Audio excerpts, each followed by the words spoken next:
My name is Rowan Ashby and I am 32 years old.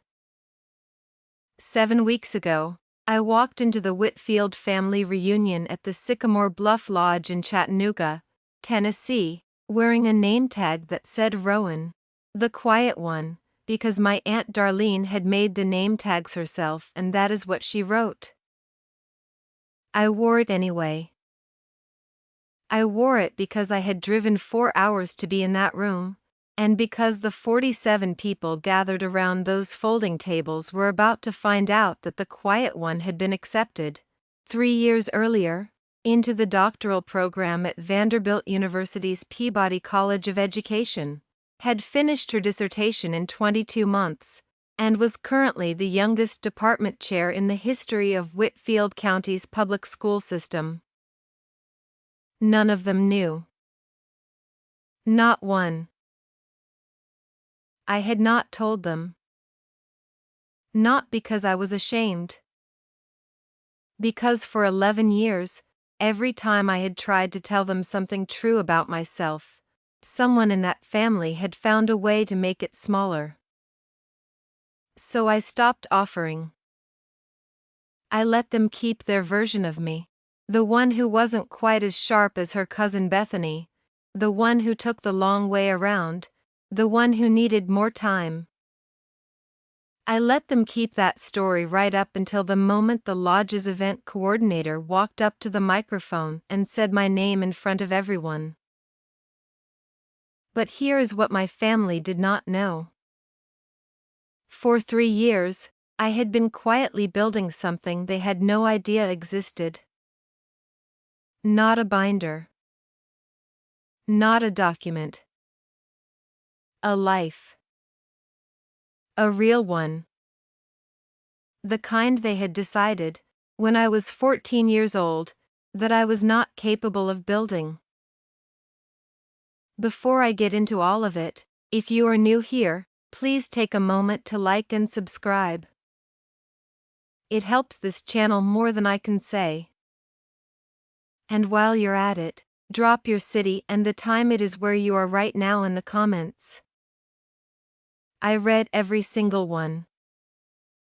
Now let me take you back to Whitfield County, Tennessee, the summer I turned 15, and the night my grandmother looked at me across a kitchen table and said something I did not fully understand until I was standing in that lodge 7 weeks ago.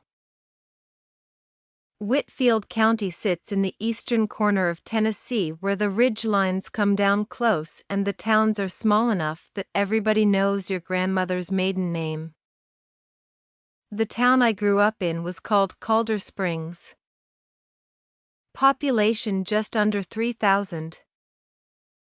1 hardware store, 1 pharmacy, 2 churches, and a diner called Mabel's that served the same breakfast menu it had served since 1974.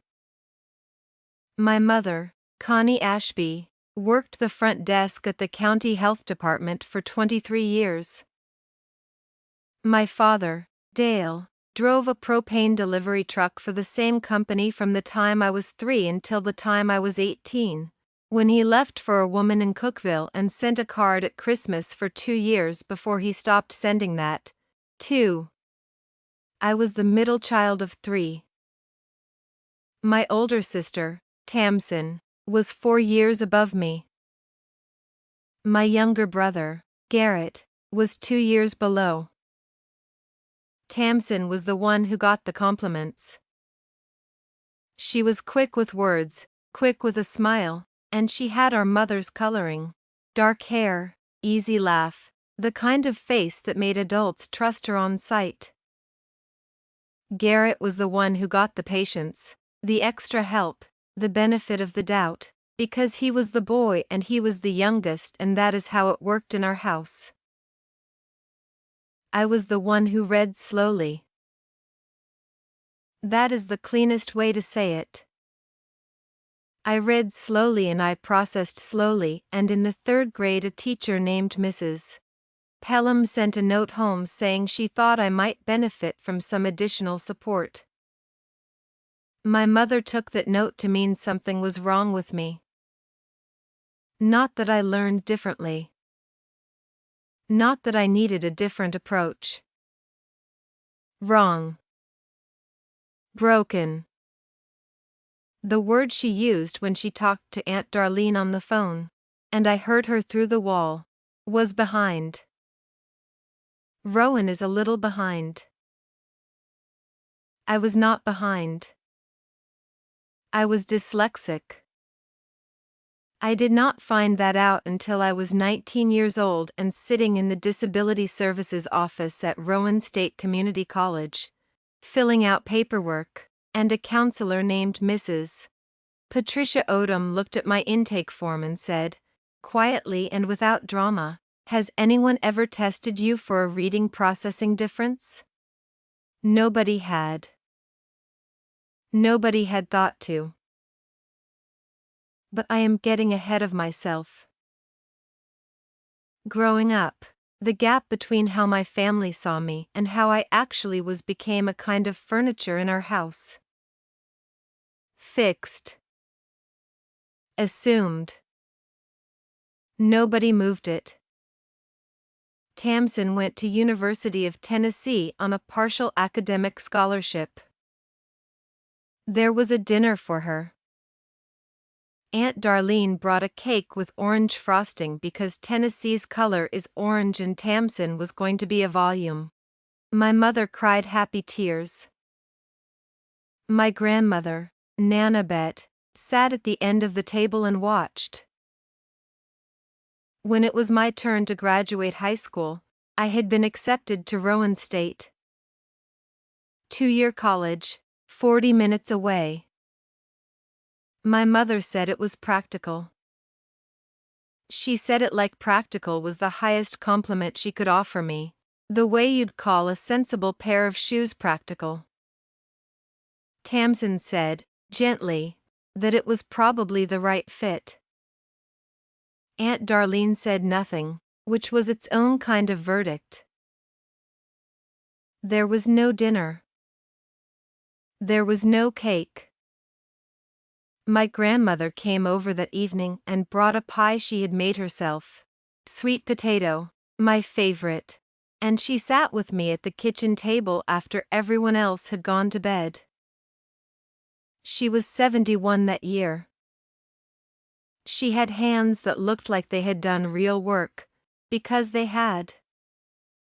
She had raised 4 children on a schoolteacher's salary after my grandfather died of a heart attack at 53, and she had done it without complaint and without asking anyone for credit.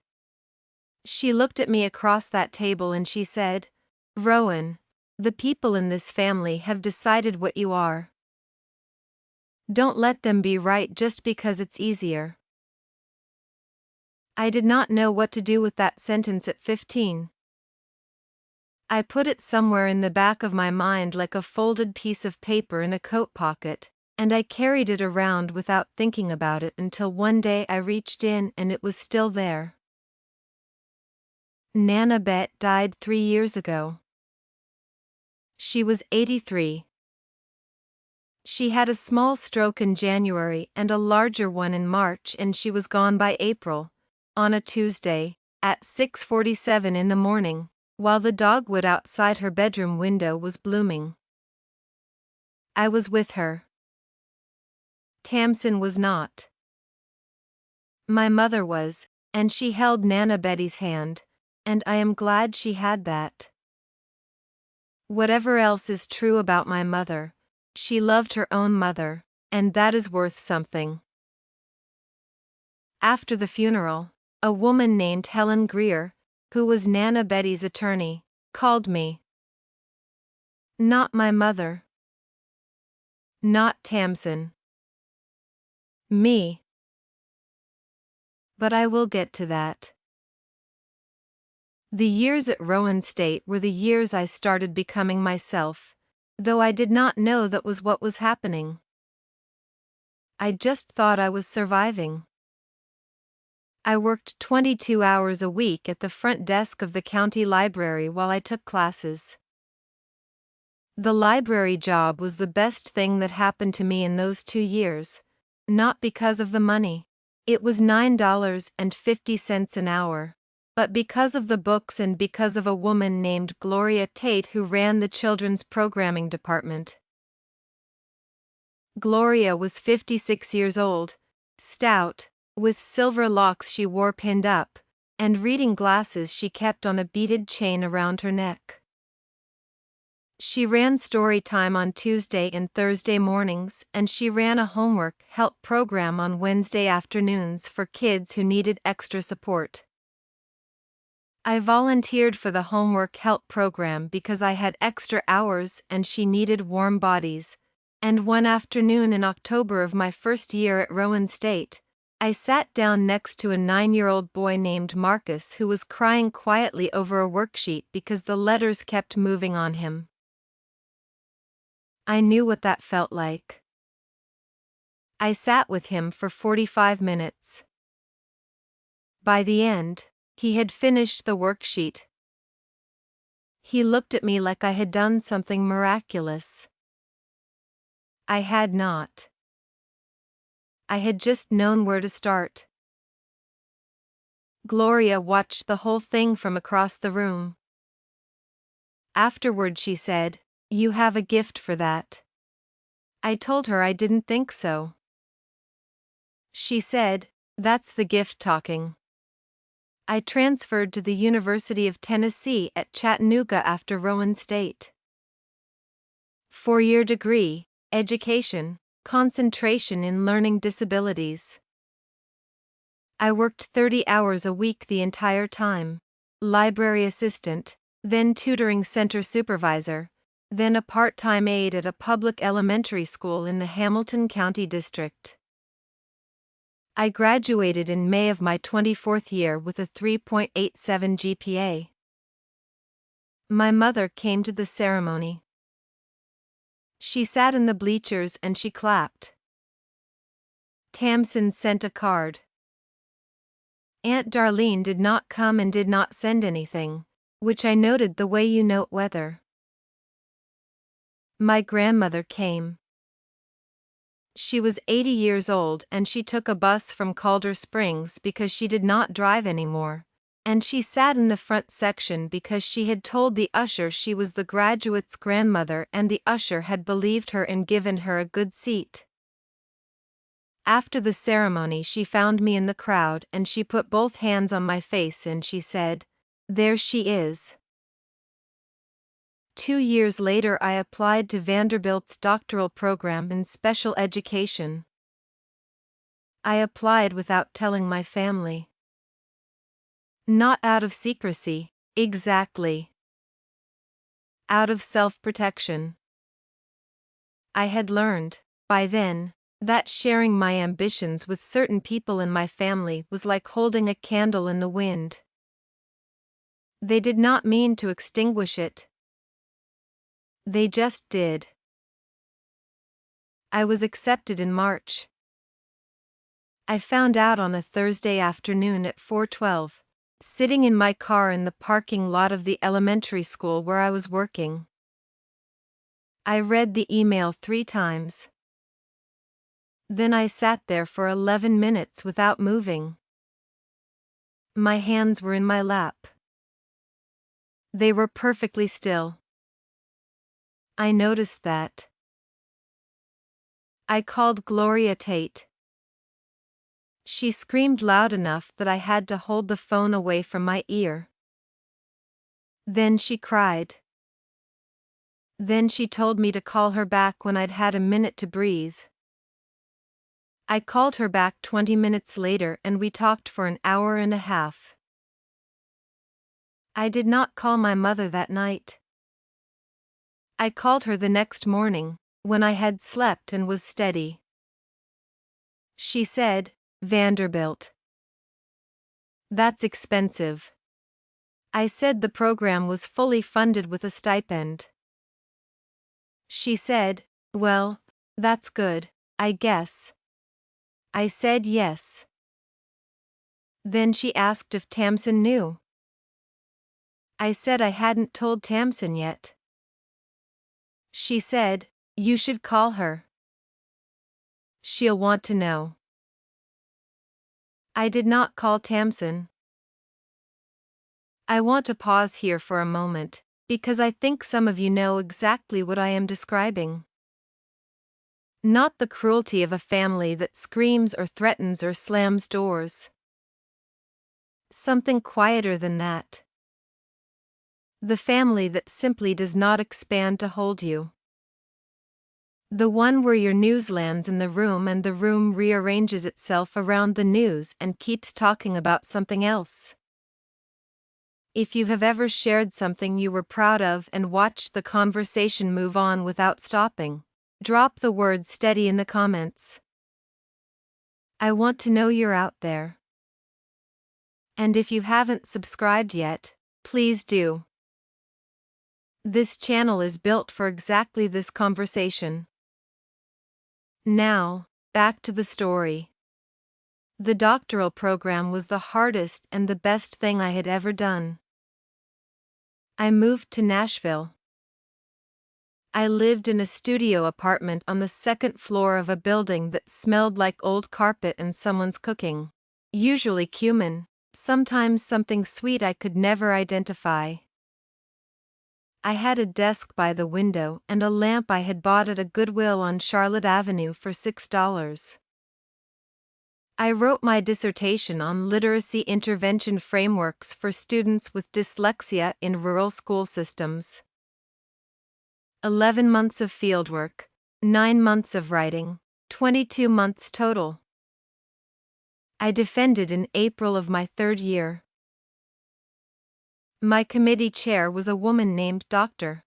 Anita Forsyth, who had been studying reading acquisition for 30 years and who had the particular quality of making you feel, when she asked you a question, that she already knew the answer and was giving you the chance to find it yourself. She sat at the head of the table during my defense with her hands folded and her reading glasses pushed up on her head, and she listened to me for 47 minutes without interrupting. When I finished, she looked at the other 3 committee members and then she looked at me and she said, "Dr. Ashby." That was it. 2 words. But the way she said them. I was 29 years old and I was a doctor of education. I had done it in a studio apartment that smelled like old carpet with a $6 lamp and a stipend that barely covered groceries some months. I had done it without a dinner. Without a cake.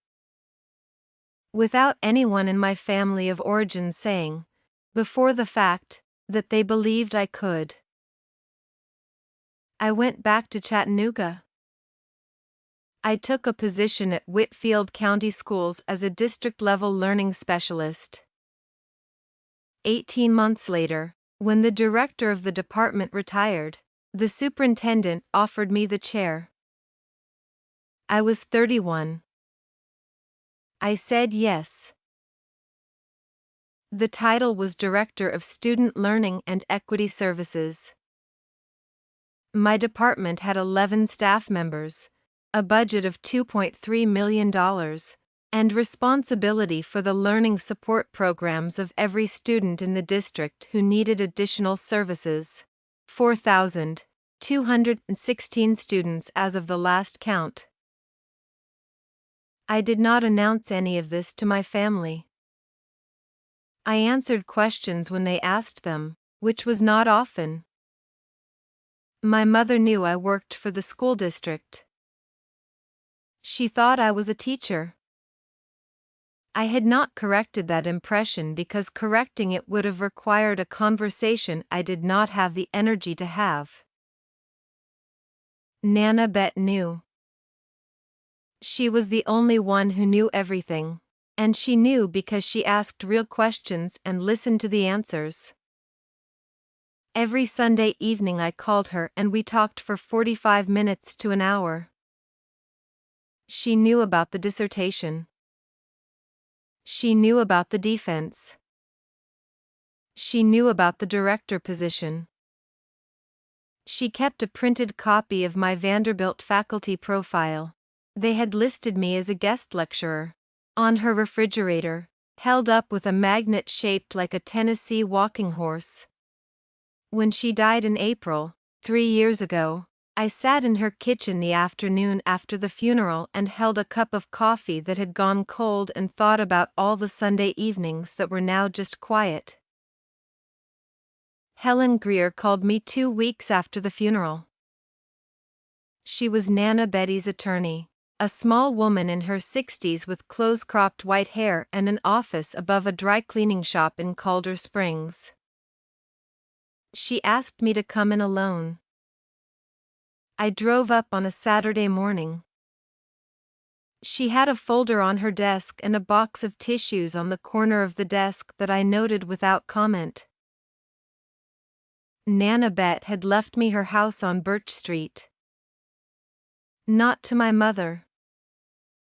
Not to be divided among the grandchildren. To me, specifically, in a will she had updated 4 years earlier.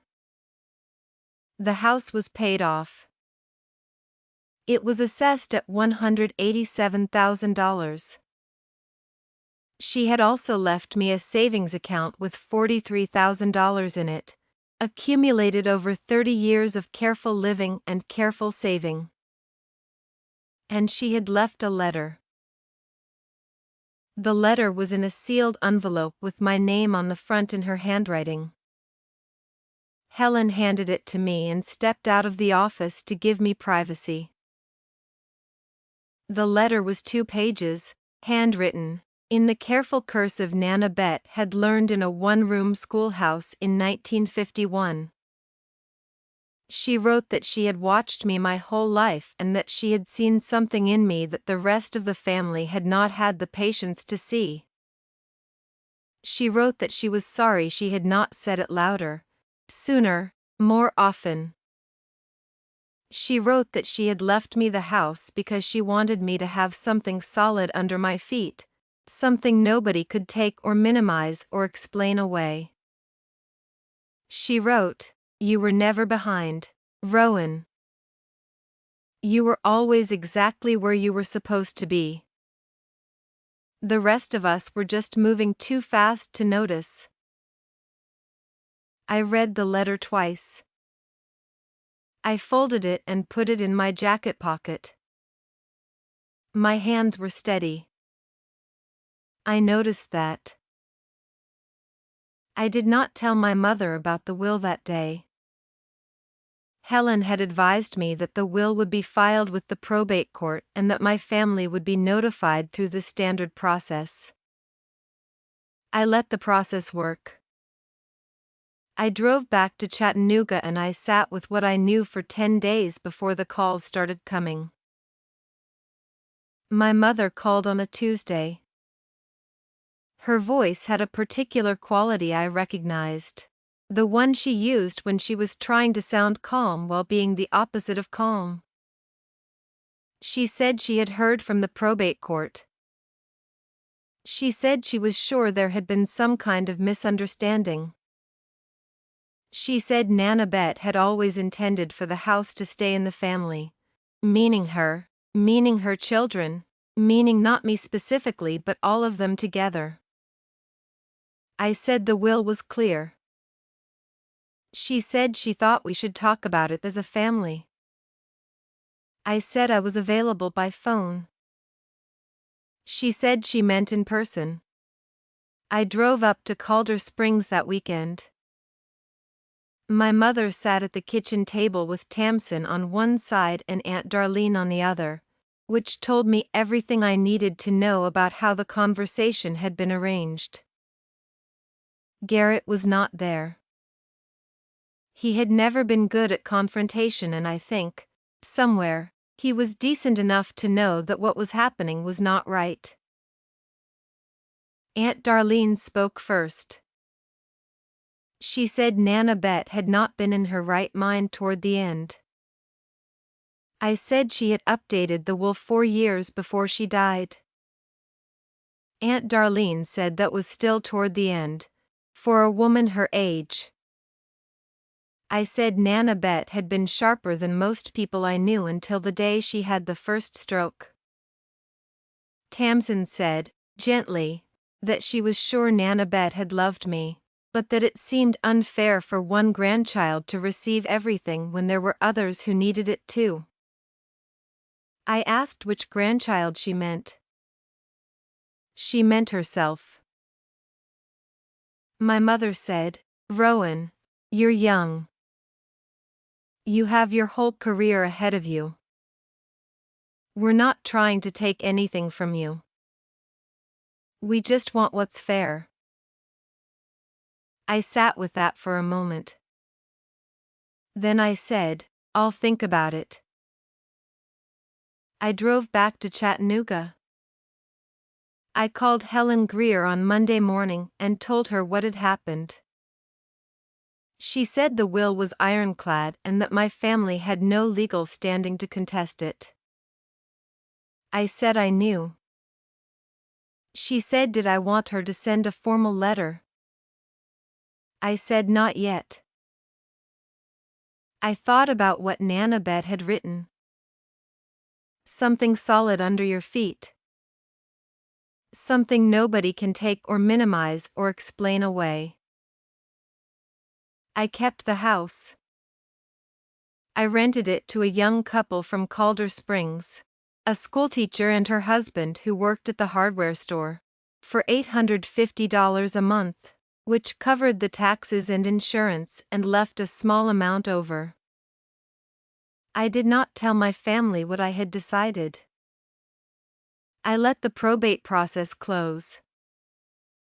I moved on. The reunion had been Aunt Darlene's idea.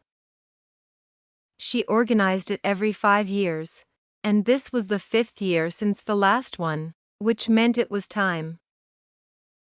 She sent invitations by actual mail, cardstock, burgundy ink, a little illustration of a tree in the corner. The Whitfield Family Reunion, Sycamore Bluff Lodge, Chattanooga, Tennessee, Saturday, June 14th. Dinner at 6. Program at 7:30. Dress, smart casual. I received my invitation 6 weeks before the date. My name tag, as I mentioned, said Rowan, the quiet one. Aunt Darlene had written a descriptor under every name. Tamsin said the achiever. My cousin Bethany said the traveler. Garrett said the funny one. Mine said the quiet one. I wore it. What I did not know, when I walked into that lodge, was that 3 weeks earlier, a woman named Constance Aldridge had called Aunt Darlene. Constance was the director of the Southeastern Regional Literacy Coalition, a non-profit that worked across 6 states to improve reading instruction in underserved school districts. The coalition held an annual recognition dinner every June. That year, they had selected a recipient for their Practitioner of the Year award, given to an educator whose work had demonstrably improved literacy outcomes for students with learning differences. They had selected me. Constance had called Aunt Darlene because she was trying to reach me, and she had found Aunt Darlene through a community directory listing for the Whitfield family that was several years out of date. She had explained who she was and what the award was. She had asked if Aunt Darlene could pass along the message. Aunt Darlene had not passed along the message. What she had done instead was call my mother. And my mother had called Tamsin. And the 3 of them had made a collective decision, which I did not learn about until later, that they would handle it. Handle it meant that Aunt Darlene called Constance back, told her she would relay the message, and then invited Constance to present the award at the family reunion, thinking, and this is the part that still takes my breath away when I think about it, that they would be there to witness it. That they would be in the room when it happened. That the award would land in their laps like something they had always expected, and they would smile and nod and say yes, that's our Rowan, as if they had known all along. What they had not thought through was that Constance Aldridge was a thorough woman. She had done her research. She had read my dissertation. She had read the department profile the school district had posted when I was named director. She had looked up my Vanderbilt faculty listing. She had read 2 papers I had co-authored in the Journal of Learning Disabilities. She knew exactly who she was presenting to. And she had prepared remarks. I arrived at Sycamore Bluff Lodge at 5:45. The room was already half full. Round tables with white tablecloths, centerpieces that were small mason jars with wildflowers, the kind of thing Aunt Darlene was good at. There were 47 people in the room by the time dinner started, which was most of the extended Whitfield family and a handful of spouses and partners. I found my seat. I had been placed at a table near the back, which I noted without comment, and I said hello to cousins I had not seen in 5 years, and I ate the chicken and the green beans and the rolls that came in a basket lined with a cloth napkin. My mother sat at the center table. Tamsin sat beside her. Aunt Darlene moved around the room the way she always did at events she had organized, touching people's shoulders, laughing at the right moments, making sure everyone knew she was the one who had made this happen. At 7:15, Aunt Darlene tapped her glass and the room settled. She welcomed everyone. She talked about the family tree. She talked about Nanabet, briefly, and her voice softened when she said the name, and I believed that part was genuine. Then she said she had a special surprise for the evening, a guest who had come all the way from Atlanta to be with them tonight. Constance Aldridge walked in from the side door. She was a tall woman, late 50s, with a natural gray afro and a dark green blazer and the posture of someone who had given a lot of speeches. She carried a leather portfolio and a small wooden plaque that she set on the table beside the microphone. Aunt Darlene introduced her as the director of the Southeastern Regional Literacy Coalition. She said the coalition did wonderful work. She smiled at Constance the way she smiled at things she had arranged. Constance smiled back and stepped to the microphone. She said, "Thank you, Darlene. I'm honored to be here." She paused and looked around the room. "I want to tell you about the person I came to recognize tonight, because I think you should know who she is. I think some of you may be surprised." I went very still. Constance opened her portfolio. She said, "The Southeastern Regional Literacy Coalition's Practitioner of the Year Award is given annually to an educator whose work has produced measurable, documented improvement in literacy outcomes for students with learning differences in underserved communities." This year's recipient has served the Whitfield County School District for 4 years. In that time, her department has reduced the literacy gap for students with identified learning disabilities by 31%. 31%. That is the largest single district improvement in our 6-state region in the last decade.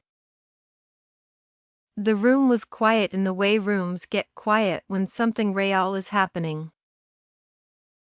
Constance said, she holds a doctoral degree from Vanderbilt University's Peabody College of Education, which she completed in 22 months, the fastest completion in her cohort. She is the youngest director of student learning services in Whitfield County history. She has co-authored 3 peer-reviewed papers on dyslexia intervention. She is the reason 4,216 children in this county have access to better reading support than they had 5 years ago. She looked up from her portfolio. She looked directly at my table. Her name is Dr. Rowan Ashby. And I understand she is sitting in this room tonight. I stood up. I want to tell you what I felt in that moment, because I think you deserve the honest version. I felt calm. Not the performed calm of someone who is pretending. The real kind.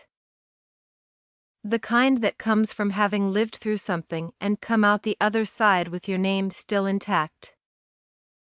My voice did not waver. My hands were at my sides. I walked from the back of the room to the front of the room past 47 people, and I did not rush. I could see my mother's face. She was looking at me with an expression I had never seen on her before. Not pride, exactly. Something more complicated than that. Something that looked like the moment a person realizes they have been holding a wrong map. Tamsin was very still. Aunt Darlene was holding her wine glass and she had stopped mid-sip and she had not started again. I reached the front of the room. Constance handed me the plaque. It was solid wood, dark walnut, with a brass plate engraved with my name and the year. It was heavier than I expected. I held it in both hands. Constance stepped back from the microphone and gestured for me to speak. I had not prepared remarks. I had not known this was going to happen. I stood at the microphone in front of 47 members of my family, and I held the plaque, and I thought about a kitchen table in Calder Springs and a sweet potato pie and a woman who had said, "Don't let them be right just because it's easier." I said, "Thank you, Constance. Thank you to the coalition." I paused. I grew up in this county. A lot of you know that. A lot of you remember me as the slow one, the one who took the long way around. I looked at the room. I did not look at anyone in particular. I was dyslexic. I didn't find that out until I was 19. By then, I had already spent years believing a story about myself that wasn't true. I paused again. The students in my department, 4,216 of them, a lot of them are living inside that same wrong story right now. My job is to help them find the right one before it costs them what it almost cost me. I said thank you again. I walked back to my seat. The room applauded.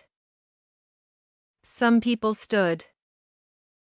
I sat down and I put the plaque on the table in front of me and I looked at it for a moment. My cousin Bethany, who was sitting next to me, put her hand on my arm and said, "Rowan." I didn't know. I said, "I know." She said, "I'm sorry." I believed her. I want to pause here for a second, because I know some of you are watching this and thinking about your own family reunion, your own table near the back, your own name tag with the wrong word on it. If you have ever been the one they underestimated, the one they handed the smallest piece and called it fair, drop the word plaque in the comments right now. I want to see how many of us are out there.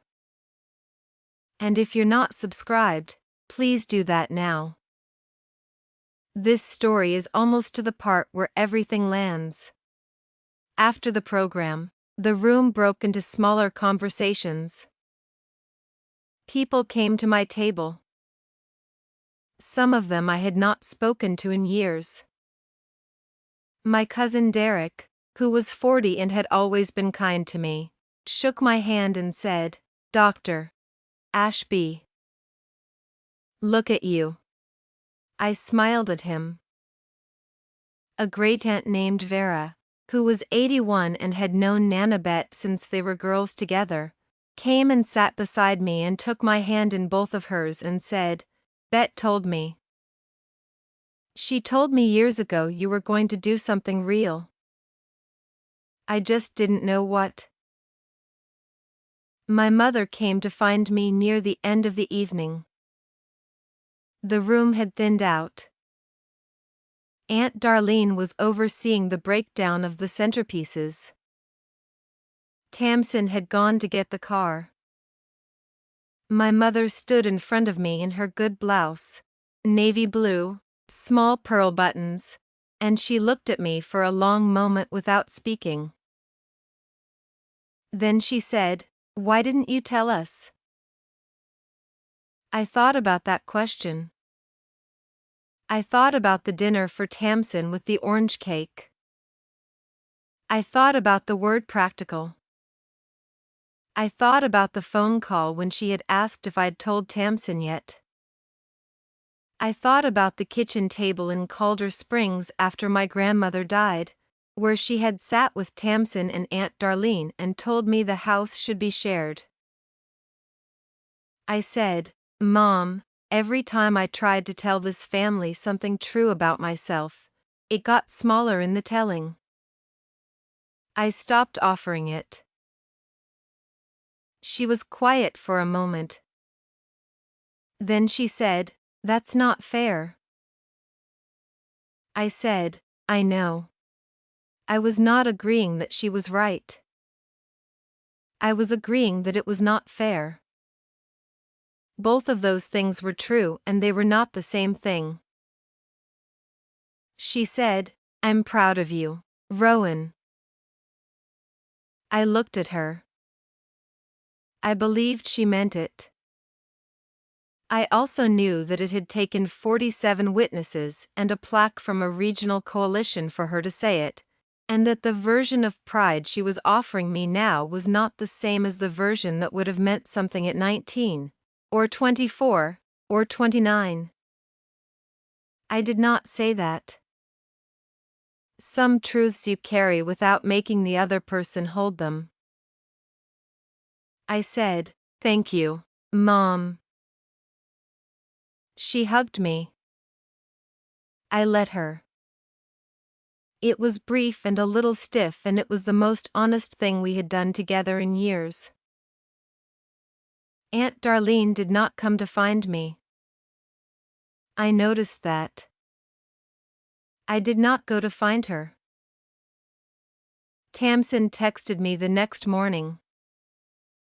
The text said, "I looked up your dissertation last night. I read the abstract and the introduction. Rowan, this is real work." I didn't know. I read the text twice. Then I wrote back, "Thank you, Tamsin." She wrote, "I should have asked more. I'm sorry." I held that for a minute. Then I wrote, "I appreciate that. I meant it." It was not a door swinging open. It was a window cracking. That was enough for now. Garrett called me that afternoon. He had not been at the reunion. He had a work conflict, he said, though I think the truth was more complicated, and he had heard about the evening from my mother. He said, "Ro. Doctor. Come on." His voice was warm and a little undone. He said, "I always knew you were the smartest one. I just didn't know how to say it when we were kids." I said, "Garrett." He said, "I know. I know." I wanted to say it now. I told him I was glad he called. I was. Constance Aldridge sent me a handwritten note the following week. She wrote that she had been moved by what I said at the microphone, and that she hoped I knew the work I was doing mattered in ways that were hard to quantify. She wrote that she had met a lot of practitioners in 30 years and that the ones who had lived inside the problem were always the ones who understood it best. She invited me to speak at the Coalition's annual conference in October. I said yes. The plaque is on my desk now. I did not hang it on the wall. I put it on my desk where I can see it when I am working, which is where it belongs, not as a decoration, but as a reminder. When I look at it, I do not think about the reunion. Exactly. I think about a 9-year-old boy named Marcus crying over a worksheet in a library in Rowan County, and the 45 minutes I sat with him, and the way he looked at me when the letters stopped moving. I think about the 4,216 students in my district who are learning, right now, that the story they have been told about themselves is not the whole story. I think about Nana Betty's letter. You were never behind, Rowan. You were always exactly where you were supposed to be.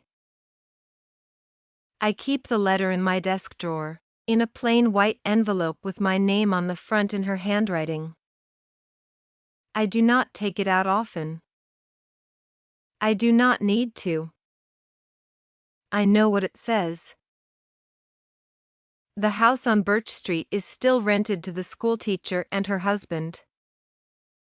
Last spring, she put a small flower bed in along the front walk, yellow and white, and when I drove up to Calder Springs in May, I stopped in front of it for a moment and looked at the flowers and thought about what it means to tend something. To keep it going. To decide, on purpose, that it is worth the effort. Nana Betty's kitchen table is still in the house. The tenants use it every day. I asked them to keep it when they moved in. They said of course. They did not know why I asked. I did not explain. Some things you hold without explanation. I am 32 years old. I have a doctoral degree from Vanderbilt. I run a department that serves 4,000 children. I have a plaque on my desk and a letter in my drawer and a house on Birch Street with yellow flowers out front. I built all of it in the years when nobody in my family was watching. I built it quietly, the way my grandmother built her life, without asking for credit, without waiting for permission, without shrinking to fit the shape they had decided was right for me.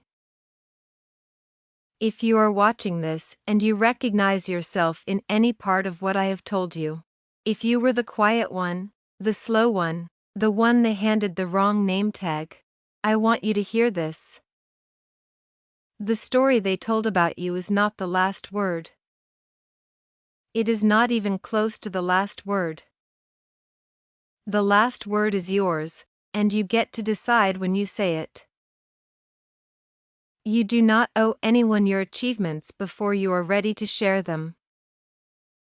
You do not owe anyone an explanation for the years you spent building something real. And you do not owe anyone a smaller version of yourself just because they are more comfortable with that version.